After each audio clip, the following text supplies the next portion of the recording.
अस्सलाम वालेकुम बेटा। आप किसी जेल का दौरा अगर करें, वहाँ कैदी की हैसियत से ना करें, विजिटर के तौर पे करें। हर जेल में अंदर बेशक ना जाएं, बार बार से देख लीजिएगा मेहरबानी करके। वो हर जेल की पेशानी पे आमतौर पे लिखा होता है कि नफरत जुर्म से है, इंसान से नहीं। अमल कितना होता है कितना नहीं होता, ख़ास तौर पे हमारे यहाँ ये एक अलग बहस है। बहरहाल असल बात यह है कि नफरत जुर्म से है, इंसान से नहीं। इसका मतलब ये है कि अगर इंसान जुर्म करता है, वो मुजरिम है, कोई गलत काम करता है, तो उसको पनिश करना चाहिए। लेकिन अगर वो तौबा कर लेता है, काम छोड़ देता है या अपने किए की सजा भुगत लेता है, तो वो आम इंसानों जैसा है, जैसे दूसरे लोग मुआशरे में फिर रहे हैं। फिर ये मुनासिब नहीं है कि आप उसे हर लम्हा सजा देते रहें उस जुर्म की जो वो भुगत चुका है। मतलब ये कि बहैसियत इंसान आप उससे नफरत ना करें, उसकी जो हरकतें हैं उस पे करें। जैसे मैं अपने स्टूडेंट से कहा करता हूं आप लोगों से कि अगर कोई फाइन होता है या कोई पनिशमेंट दी जाती है तो वो आपकी हरकतों की वजह से होती है। आप खराबी करेंगे तो पनिशमेंट मिल गई थोड़ी बहुत जो भी है, लेकिन जब आप ठीक काम करेंगे तो अप्रिसिएशन भी मिल जाएगी। तो ये बेसिकली वो एक्टिविटीज हैं जिनकी बुनियाद पे ये काम होना है। तो खातिन हजरात, बिल्कुल ऐसे ही जब किसी करंट कैरिंग कंडक्टर को मैग्नेटिक फील्ड में रखा जाता है तो उस पर फोर्स अमल करती है। सवाल ये पैदा होता है कि वो फोर्स उस पर क्यों अमल करती है। उस कंडक्टर में से अगर करंट ना गुजर रहा हो, उसको मैग्नेटिक फील्ड में रखें, तो क्या फिर भी उस पर फोर्स अमल करेगी? देखना तो चाहिए। जनाब, स्विच ऑफ करें, कंडक्टर में से गुजरने वाला करंट कट ऑफ कर दें और उसे मैग्नेटिक फील्ड में प्लेस करें और देखें कि आप भी उस पर फोर्स अमल कर रही है, नहीं करेगी। तो सवाल ये पैदा होता है कि स्विच ऑन करने पर क्या आखिर ऐसा हो जाता है कि उस कंडक्टर पर फोर्स अमल करने लग जाती है? स्विच ऑन करने पे करंट गुजरने लग जाता है। और करंट क्या है जनाब? Rate of flow of charge. इसका मतलब ये है कि अगर हम जरा गौर से गहराई में इसका तज्जिया करें, एनालिसिस करें सिचुएशन का, तो नतीजा जनाब वाली ये निकलता है कि जो फोर्स लग रही है उस कंडक्टर पर मैग्नेटिक फील्ड में रखने पर, उसमें से करंट गुजरने पर, वो फोर्स असल में उस कंडक्टर पर नहीं लग रही। क्योंकि अगर कंडक्टर पर लग रही होती तो फिर तो स्विच ऑफ करने पे जब करंट गुजरना बंद हो जाता है तब भी वो वही कंडक्टर था, वो वैसा ही था। और वो कह रहा है अब कि मैं वही हूँ मोमिन मुब्तला, तुम्हें याद हो कि ना याद हो। मतलब वो कह रहा है कि जनाब मैं वही कंडक्टर हूँ जिस पर फोर्स लग रही थी। अब ऐसा क्या हो गया कि ये बेरुखी और बेगानगी हो गई, मतलब ये फोर्स लगना बंद हो गई। अब ऐसा क्या हो गया जनाब? करंट गुजरना बंद हो गया। तो वो जो फोर्स लग रही थी वो असल में उस करंट की वजह से थी। करंट क्या है? Rate of flow of charge. तो असल में और चार्जेस भी वही है कंडक्टर के अंदर स्विच ऑफ करने पे। इसका मतलब है कि जब स्विच ऑफ किया तो क्या फर्क पड़ा? चार्जेस का फ्लो बंद हो गया। इट मीन्स के वो जो फोर्स लग रही थी वो चार्जेस के फ्लो की वजह से थी, चार्जेस की मोशन की वजह से थी। तो आज हम वही एनालिसिस करने लगे हैं कि वो चार्जेस के मोशन की वजह से जो फोर्स लग रही थी वही कंडक्टर पे लगने का सबब बनी। उसी वजह से हमने कहा कि कंडक्टर पे फोर्स लग रही है, लेकिन असल में वो फोर्स कंडक्टर पे नहीं लग रही थी, उसमें से गुजरने वाले चार्ज कैरियर पर लग रही थी। जैसे बहुत से लोगों को ये गलत फहमी या खुश फहमी होती है कि हमारी बड़ी वैल्यू है, असल में वो उनकी वैल्यू नहीं होती। वो उनकी अथॉरिटी की, उनके ओहदे की, उनकी दौलत की, या इसी तरह से उनके साथ रिलेटेड किसी और वजह से उनकी अहमियत होती है। जो ही वो वजह ख़त्म होती है उनकी अहमियत भी ख़त्म हो जाती है। इसलिए कुर्सी से उतरने के बाद सलाम करने का रवाज हमारे यहाँ कम ही है। तो जनाब हम देखने लगे हैं अभी कि क्या वो जो चार्जेस मूव कर रहे थे क्या वाकई में उन पर फोर्स लग रही थी, वो जो कंडक्टर में चार्जेस मूव कर रहे थे। तो हम शुरू करते हैं उसी सिचुएशन से जो हमने शुरू की थी। कहां से? Force on current carrying conductor in magnetic field. Topic तो हमारा है जनाब फोर्स। तीन हिस्से हैं इसके। Force on moving charge in magnetic field. लेकिन ये किस वजह से लग रही है ये भी हमने डिस्कस किया थोड़ा सा।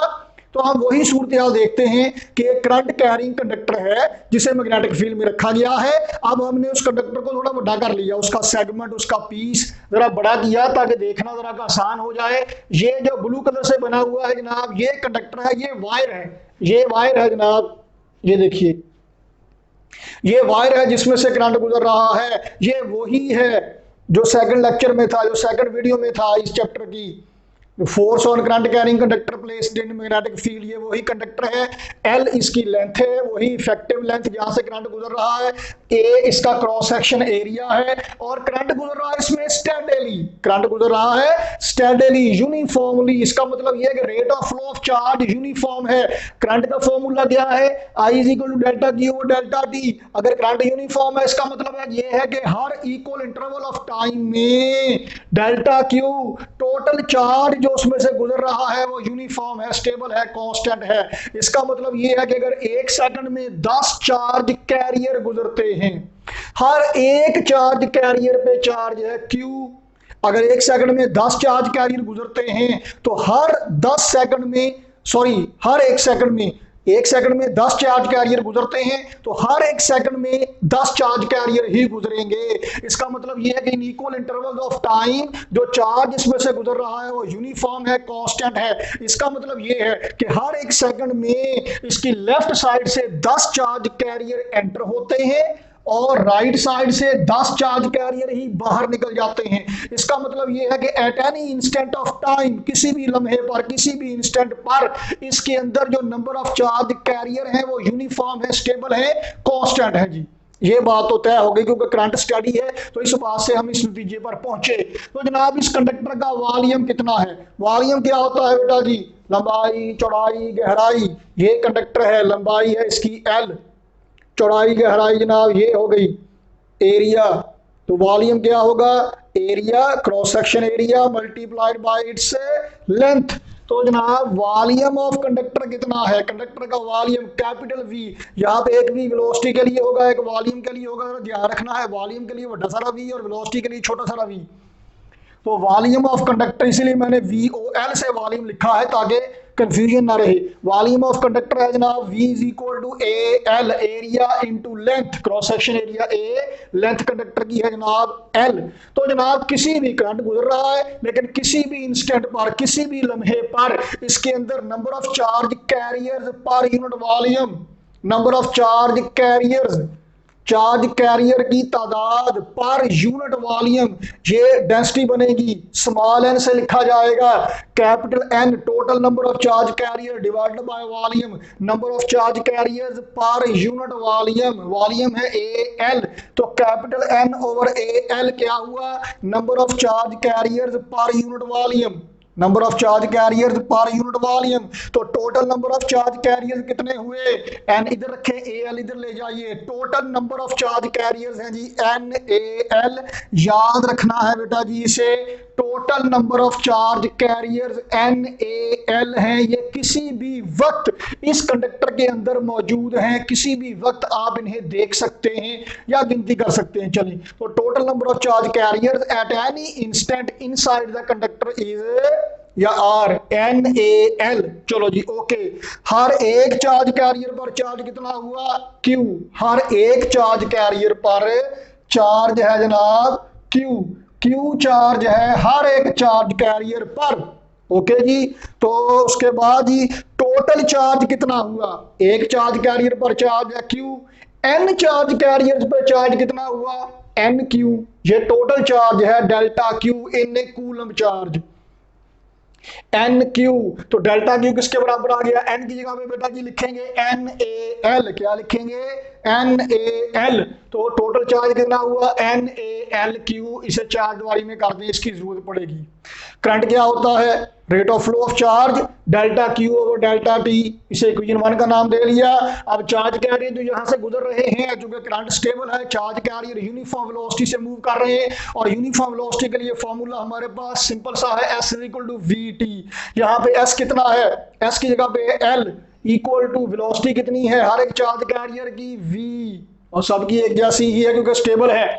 और टी की जगह पे क्या आ गया जी, डेल्टा टी। तो जनाब यहाँ पे हमने डेल्टा क्यू और डेल्टा टी की वैल्यू पुट करना है। डेल्टा क्यू की वैल्यू तो बना ली गई है, डेल्टा टी की वैल्यू बना लीजिए। Delta t is equal to l over we, ये भी चार दीवारी में कर दिया जी। तो ये चार दीवारी वाली वैल्यू और ये वाली वैल्यू इक्वेशन 1 में पुट कीजिए, करंट निकल आएगा। तो इक्वेशन 1 एम्प्लॉयज दैट क्या, डेल्टा क्यू की जगह पे आ गया N A L Q divided by delta T की जगह पे आ गया एल ओवर वी, ये वी चुक के ले जाओ ऊपर, और यहाँ पे एल से एल कट गया है।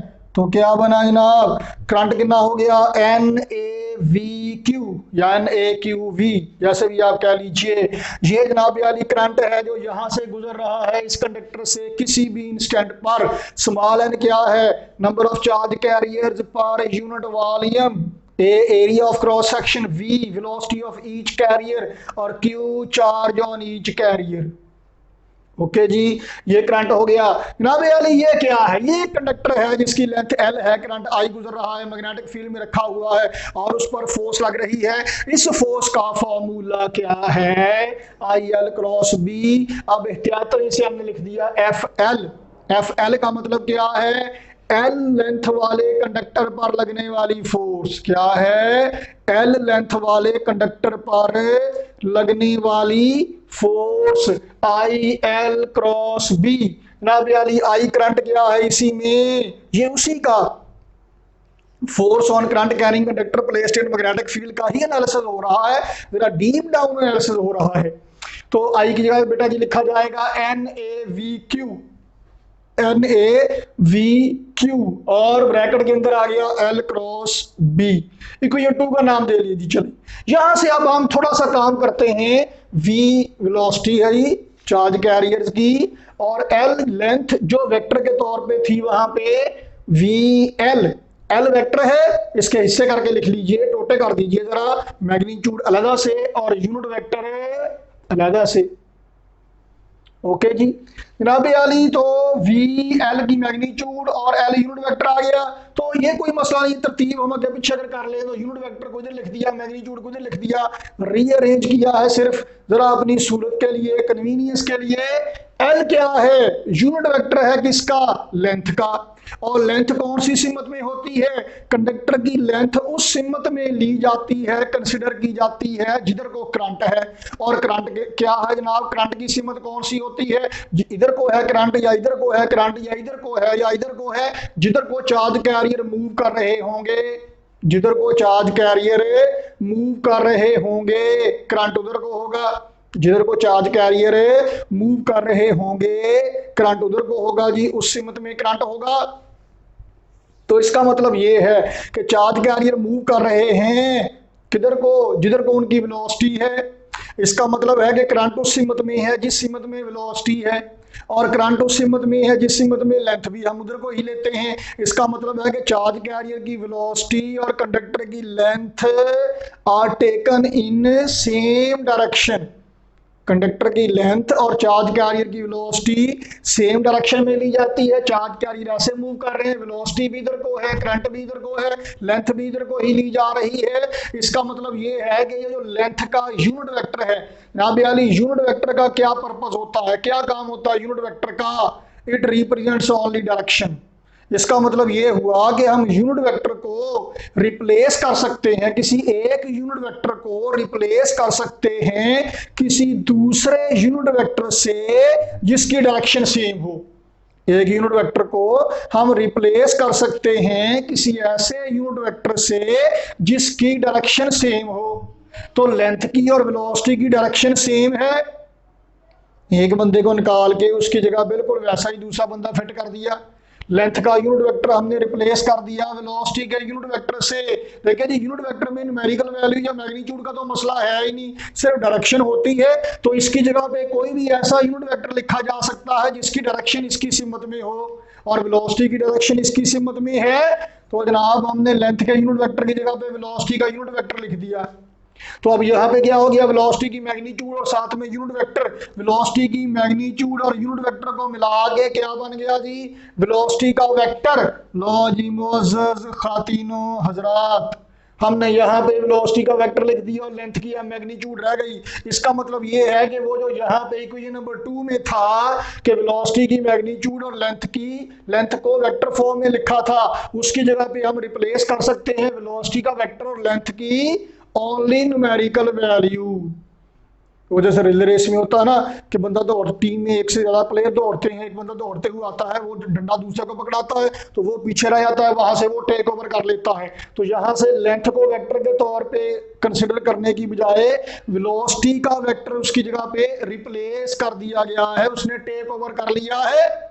तो जनाब हम क्या करेंगे, इस वैल्यू को इक्वेशन नंबर 2 में लिखते हैं तो ये बन जाएगी एल लेंथ वाले कंडक्टर पर लगने वाली force is equal to N A Q, ये पहले की तरह ही है, v की मैग्नीट्यूड की जगह पे मैग्नीट्यूड लेंथ की आ जाएगी और वेलोसिटी का वेक्टर आ गया तो ब्रैकेट के अंदर वेलोसिटी चली गई, वेलोसिटी अंदर लेंथ बाहर, ऐसे करके। तो जनाब ये इक्वेशन बन गई है। अब ये क्या है, ये फोर्स लग रही है किसी ऐसे कंडक्टर पर जिसकी लेंथ L है, करंट गुजर रहा है I और उसको रखा गया है B मैग्नेटिक फील्ड के अंदर। L लेंथ वाले कंडक्टर पर फोर्स लग रही है और जैसा कि वीडियो के शुरू में कहा गया कि ये फोर्स लग रही है आखिर क्यों, क्योंकि चार्ज कैरियर मूव कर रहे हैं। तो ये असल में फोर्स लग रही है, जो एल लेंथ वाले कंडक्टर पर फोर्स लग रही है, ये असल में उस कंडक्टर के अंदर जितने चार्ज कैरियर मूव कर रहे हैं उन पे फोर्स लग रही है। ओके, कितने चार्ज कैरियर पर फोर्स लग रही है, किसी भी लम्हे पर इस कंडक्टर के अंदर NaL चार्ज कैरियर मौजूद हैं।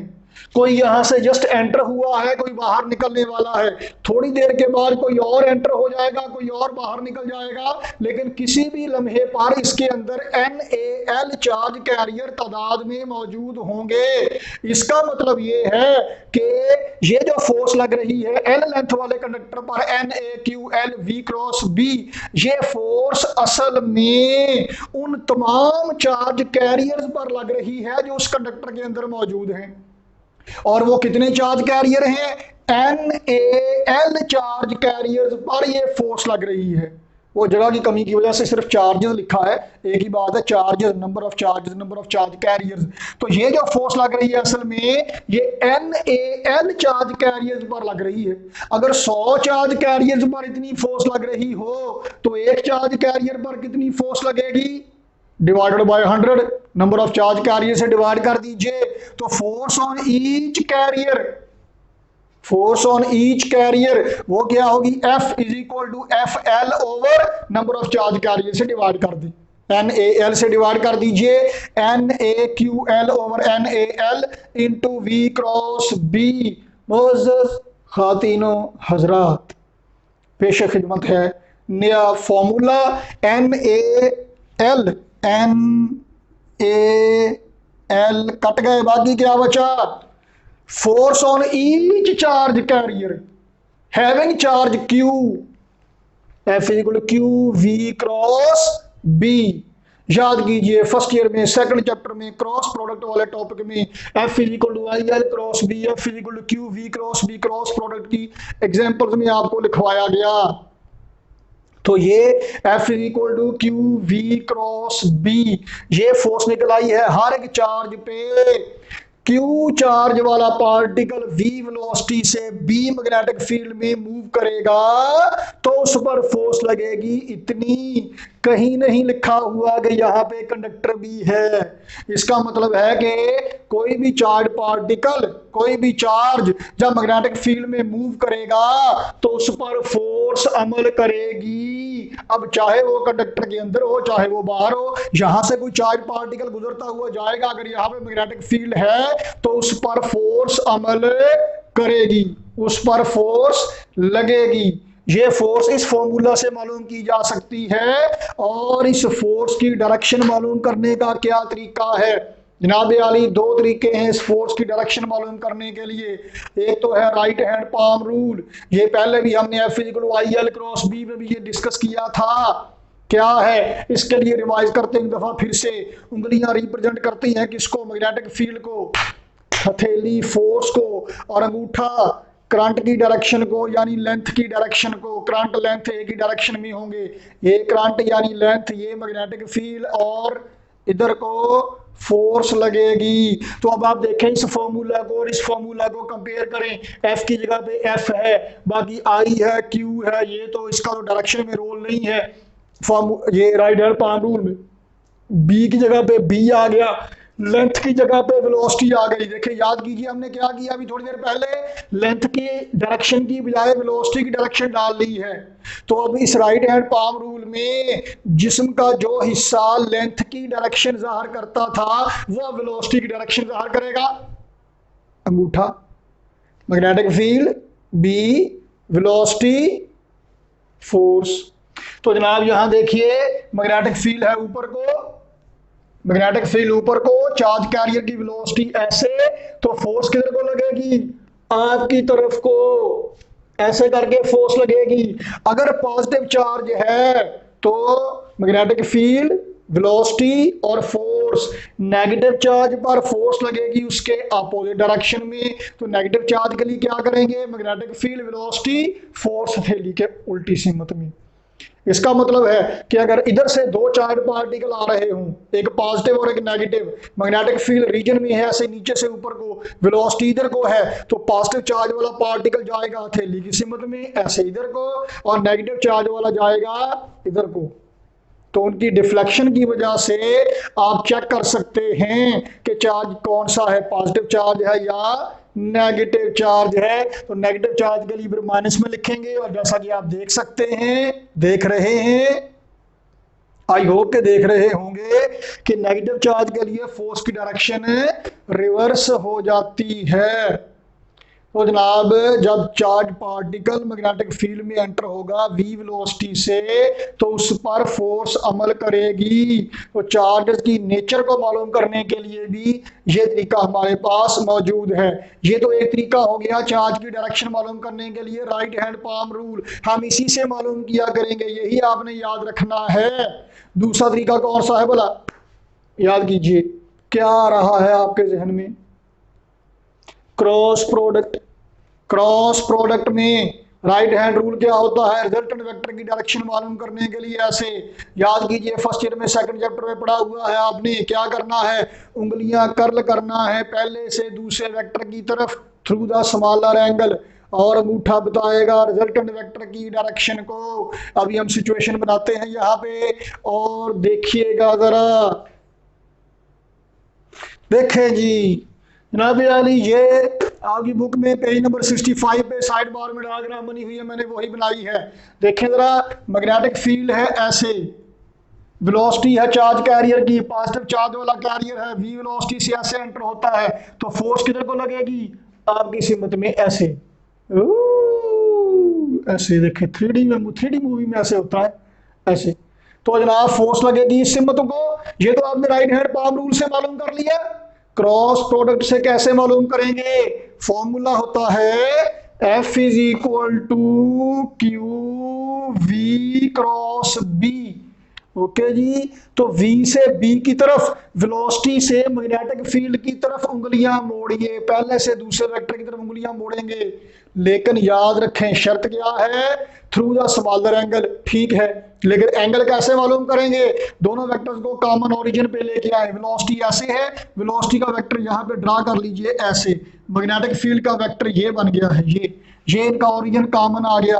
अब वेलोसिटी से मैग्नेटिक फील्ड की तरफ, V से B की तरफ उंगलियां मोड़िए ऐसे, और रिजल्टेंट फोर्स लगेगी देखें, और राइट हैंड पाम रूल से भी इसी सिमत में फोर्स मालूम हो रही है ना, तो क्रॉस प्रोडक्ट वाले राइट हैंड रूल से भी वही मालूम होगी। तो अब जैसे मर्जी मालूम कर सकते हैं, लेकिन क्रॉस प्रोडक्ट वाले तरीके में आपने देखा थोड़ी कॉम्प्लिकेशन आ जाती हैं। राइट हैंड पाम रूल जरा सिंपल है, यहाँ पे ये अप्लाई करना आसान है, यही हम अप्लाई किया करते हैं। क्रॉस प्रोडक्ट तो मैंने इसलिए कर दिया कि आप में से कहीं को खुदा न खास्ता सवाल ना पूछ ले, तो इसलिए पहले ही एक्सप्लेन कर दिया। एक बात ये हो गई, और याद रखिए मैग्नेटिक फोर्स, ये मैग्नेटिक फोर्स ऐसे एफ बी से भी लिखा करेंगे, चार्ज पार्टिकल क्यू चार्ज वाला पार्टिकल v वेलोसिटी से b मैग्नेटिक फील्ड में मूव करेगा तो फोर्स लगेगी F। Magnetic force is only deflecting force, magnetic force is only deflecting force, there will be no work done by this force. क्यों? क्योंकि ये जब चार्ज पार्टिकल मूव करता है, देखें ना, ये ऐसे वेलोसिटी ऐसे है और फोर्स लग रही है ऐसे, तो ये वेलोसिटी के यानी डिस्प्लेसमेंट के परपेंडिकुलर फोर्स लगती है। एंगल हो जाता है फोर्स और डिस्प्लेसमेंट के दरमियान 90, cos 90 0, no work done. Magnetic force is only deflecting force. ये डायरेक्शन चेंज करती है वेलोसिटी की मैग्नीट्यूड कभी चेंज नहीं करती, याद रखिएगा। बाकी अगले लेक्चर में, थैंक यू वेरी मच। कोई क्वेश्चन हो, कंफ्यूजन हो, डू कॉन्टैक्ट। तो बाकी रस्म दुनिया भी है, मौका भी, दस्तूर भी, कि लाइक कीजिए, कमेंट कीजिए, शेयर कीजिए, सब्सक्राइब कीजिए, जो होता है कर लीजिए।